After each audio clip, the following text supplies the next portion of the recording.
You're hitting with the freaks and geeks,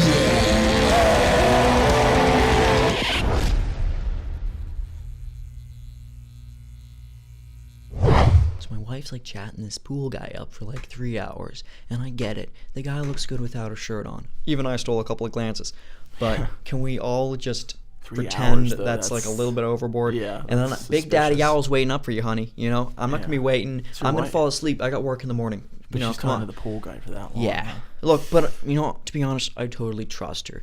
I made those vows 20-something odd years ago, you know, for better or worse. Right. And hey, we're recording. Yeah, Hey, just a little candid off camera. But hey, we're here. Talk about life. Nay now again, freaks and Sup, geeks, guys? bringing it back to We're the web, back. World Wide Web here, taking it by storm. We got a few. I want to start actually on a really funny note, and I want to talk about a little funny anecdote, this little story I always like to tell joke every time. year. Yep, from Big Daddy out. And it takes place, you know, last year I went to my favorite sound engineers. It's basically like an audio jock convention. Right, We're all a sound. I remember that. Yeah, all us sound sport guys come together. You know, we all get at a panel, and sometimes I do a little panel, a little Q&A, just a couple hundred people, nothing big, nothing serious, Nice. and we all just have a fun time, and we're all just, you know, going around talking about shocking it up, you know, DJing on the vinyl, and it's really just a fun time for all us like-minded individuals, you know, like me and other people, to get together and just have just a big community. Just a big community at Sound Jocks, because that's what it is.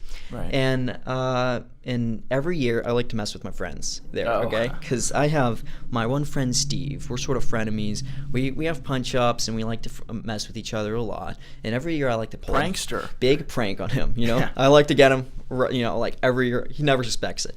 So one day we're having we have a big break room there. We go in, we get coffee and you know snacks and stuff, and then we head out and we start go into the warehouse and start engineering stuff and trying out new sounds. Sound editing. Nice. So basically, my friend Steve brings in one day this huge donut. Like, this thing is not the type of thing you find at Krispy Kreme or gas station. This thing looks like it was like specially made. It looks like God's wedding ring. Wow. Ring. Am I right? Yeah. So he brings this thing in, like the Ring of Sauron, this huge donut. He just has it lying on the table, and then he goes ready out for somebody for to his eat. shift, for his run. And I'm just like, I can't help this. I'm giggling from behind my seat. I sneak out, and I go approach this donut, this big glazed donut, and I take the giant meatiest chomp out of it. It looks like a horse took a freaking bite out of it, and then I put it pristinely right back, where it is, so he never suspects. Okay. Yeah. Everything back where it was, and then I go hide He away. doesn't know who took it. Yeah, he's never No gonna know. idea. He's ignorant. So he walks in a little bit later, and then he finds it. And at first he's confused. He's like, who did this to my donut, man?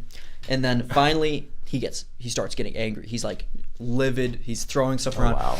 Who took my donut? And I'm just sitting in the back like giggling. I'm like, I'm like a little schoolgirl at this point. I'm so giddy.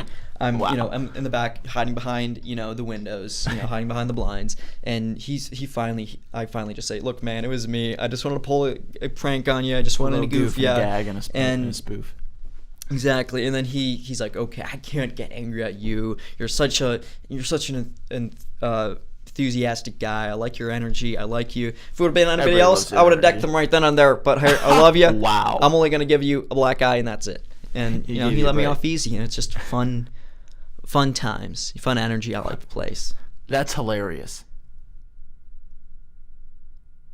I want to discuss a very important, sort of a very solemn subject matter. It's actually the 30th anniversary of the Trash Baby Charity Foundation, which was founded 30 years ago today. Wow. And that was originally founded to combat and assist with the dumpster baby generation. Right before Generation Xers, there was a disparaging 4 years where there was a lot of babies unwanted, and I was a part of that. Wow. It's I like to treat this with some reverence, because it's a very near and dear incredible story to me about my upbringings and how I became who I am today. And I was a part of that generation. Molded you, shaped part of you. Right, exactly. I was a part of that generation of babies that were deemed unfit by their parents. They said, we don't want this baby. Wow. We're going to throw them in the dumpster. We're going to trash our child. Wow. And here I am, right after my my mother, who I never saw again, and I hope to hell she's damned for this eternally, because karma will come to her eventually.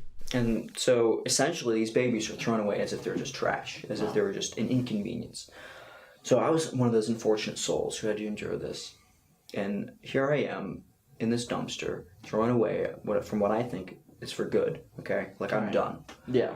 But then all of a sudden I see this other, tribe, if you will, of other dumpster babies. They've formed together a coalition, and here they had to protect each weapons. Yeah, they had to protect to survive. They had to, use that teamwork, Right. And I joined them. They took me on my feet. We made makeshift tents. We made, we ate Chinese food, behind a Chinese restaurant. We sort of went from dumpster to dumpster, just scurrying around, getting what we could, sort of swinging from rope swings from dumpster to dumpster in the alleyway. And we had to survive like this for years until I was about, I want to say 2 or 3 years old. I was in here, sort of this feral dumpster baby. Wow. Okay. And then finally I was sort of, like this ruffian, like this Motley Crue, type guy walking out of there, this 2-year-old kid. And then finally someone says, who's leaving these kids around? They discovered it. The police led into this whole investigation. They found that ended the 4-year period of this catastrophic. Yeah. And there was just, we were all speaking different languages. It was just insane. But that sort of led me into who I am today, I'm sure it did. Wild, that formed part of your personality. But, yeah, I really had to just forge myself into this image, because I'm really a bit wild. I'm a bit of a Tarzan at heart, and that's really where this comes from.